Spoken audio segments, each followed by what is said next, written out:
Irarslan Law Firm. About Thodex. A crypto trading platform. Your client stands trial in court with a sentence of 46,000 years in prison for crimes like aggravated fraud, forming an organization to commit a crime and money laundering. How and when did the investigation begin? Is Thodex an organization established for the purpose of committing a crime? Can you explain us about how Thodex works? How did Thodex recruitment process work? How was Thodex organizational chart? Thodex Company was founded by our client in September 14, 2017. We would like to emphasize that Thodex is not an organization established for the purpose of committing a crime, and this issue has been audited and registered by various state authorities since the day it was founded. In fact, the client Farouk Fadi Azer established the Thodex Company on his own. He carried out his duty alone attentively until the system was shut down. The most basic feature of the organized crime group is the hierarchical relationship. It is not possible to talk about an organized crime group in a structure where there is no hierarchical relationship. Moreover, almost all of the individuals who accused as members of the organization in the indictment were recruited from job posting sites such as Career.net, started to work in the company in this way. As you can see, such selection of members of an alleged organized crime group is utterly unreasonable. For your understanding, I would like to talk about the Thodex Company in order to better explain the judgment process. Thodex is a crypto trading platform. On this platform, users can trade cryptocurrencies with each other. Thodex is only an intermediary in this process. The company continued this activity without any problems until April 22, 2021. Until this date, users have been able to withdraw their balances to their bank accounts whenever they wish and have not experienced any problems in transactions. The client, Farouk Fadi Azer, kept the crypto assets in the cold wallet of the company with himself, which is the safest way for cryptocurrency brokerage companies in order to keep them safely. For the crime of fraud, the will of the victim must be injured by a fraudulent behavior, and this behavior must be continuous. However, Farouk Fadi Azer established his company duly and carried out the company's business transactions without any problem. None of the users had a problem until the last day of the company. If we will talk about a crime here, since there will be no fraud crime with a single act, this crime can only be breach of trust. As a matter of fact, this company has undergone various investigations from its establishment in 2017 until 2021, and was acquitted in all of them. Can you tell us the difference between the aggravated fraud and the breach of trust? What is the effect of different crime types on the court file process? In our case, it is clear that the necessary conditions for the existence of aggravated fraud have not been met. Because, in order for fraud to be occurred, a fraudulent behavior must be carried out by the perpetrator. This fraudulent behavior must be of a certain intensity, it must be suitable for deceiving the victim, the will of the victim is sought to be affected, and the perpetrator's unfair benefit as a result of the deception of the victim is a complementary provision of the crime. Within the scope of the concrete case, there is no fraudulent behavior have been committed by our client, because the customers created a wallet for depositing money to crypto money exchange with their own will. Without any fraudulent act, it cannot be said that there is a situation where the will of the customers is injured. Due to the fact that all transactions carried out on the exchange are carried out by the customer himself.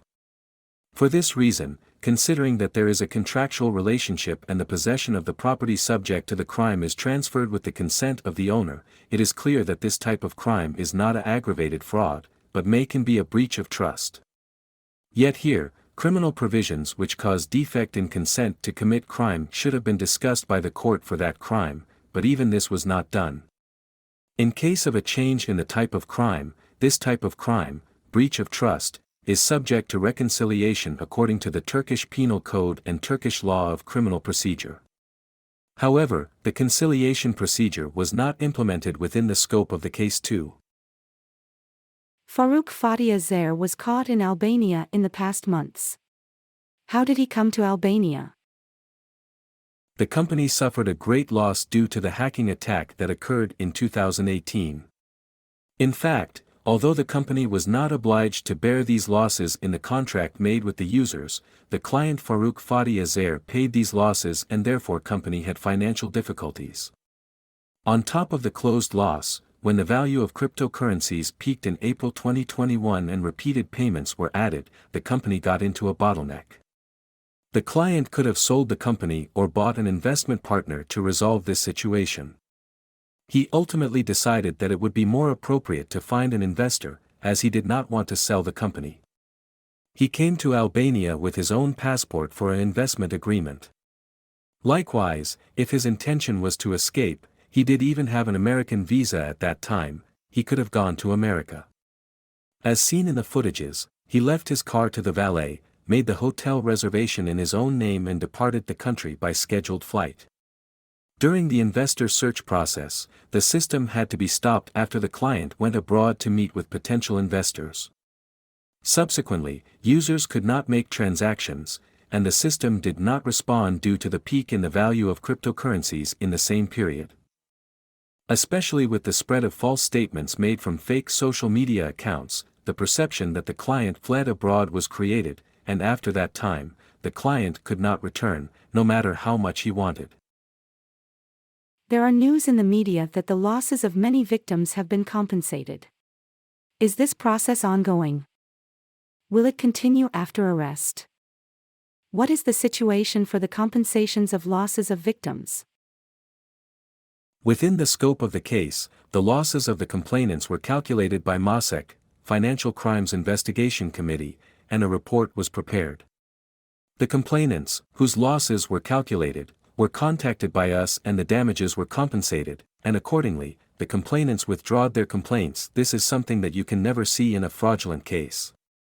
More than half of the losses which were calculated by MASEC have already been compensated, and the losses will continue to be compensated by the client. So what is the MASEC report you mentioned? What is its role in this case? MASEC, Financial Crimes Investigation Committee, is a board affiliated to the Ministry of Treasury and Finance. According to the law, the report prepared by this board can only be in the nature of the opinion of the party that reveals and examines the evidence. In this context, while MASEC could only comment on the loss costs of the customers within the scope of the case, the fact that it commented on the type of crimes so-called committed is not legally appropriate. While MASEC has the qualifications of an auxiliary institution, it cannot act as a prosecution and express a legal opinion on whether an act will constitute a crime and cannot qualify as a crime. Is it appropriate that the MASEC report is included so much in the indictment and that the case is based on the report? The MASEC report, which were prepared by the board which does not even have a legal expert among them, but makes a legal assessment instead of a judge in the case, has been shown as the basis for the punishment of the client and other defendants. However, such an acceptance is against the procedure and principles of law.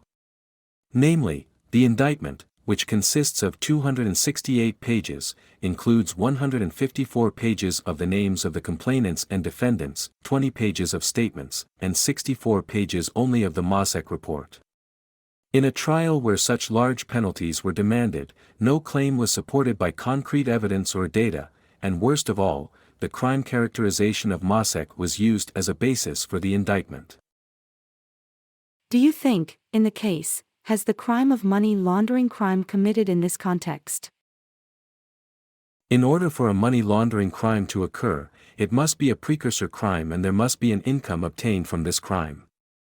Assets arising from crime, when it is considered that the elements of fraud crime do not occur, the transactions in question do not give rise to any crime until the date the system is shut down, and therefore the money obtained is not the proceeds from crime, i.e., there is no pre-crime. It is obvious that there is no crime such as money laundering in this case.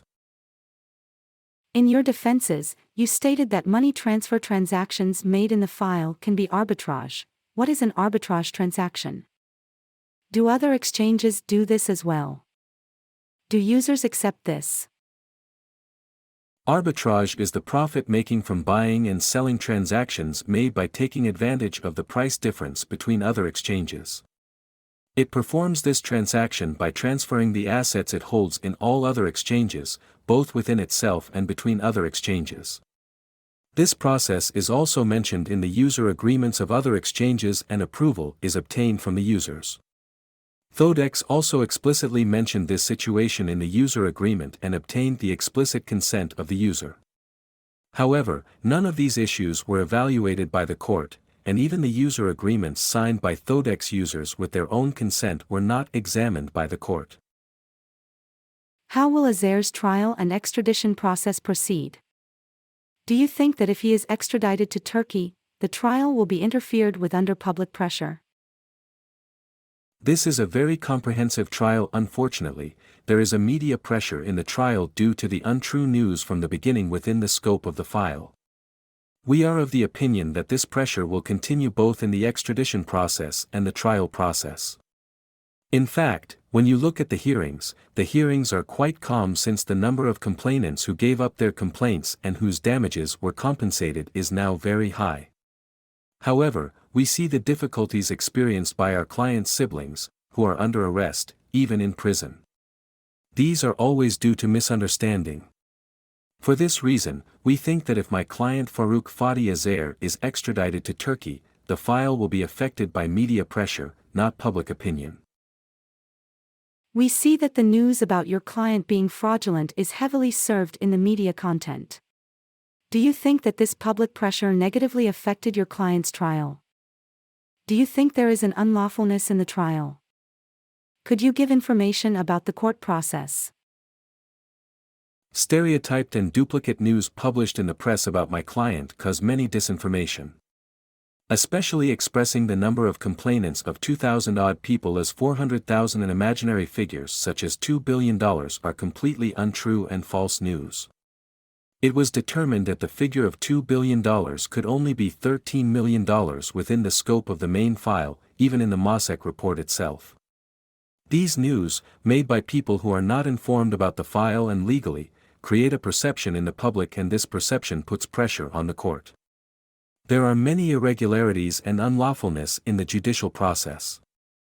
There are irregularities such as the transcription of the SEGB's records of the hearings on hold, the inaccessibility of the withdrawal of complaints submitted to the file by complainants, and the removal of many documents in the file from UIAP, National Judicial Network Information System, network.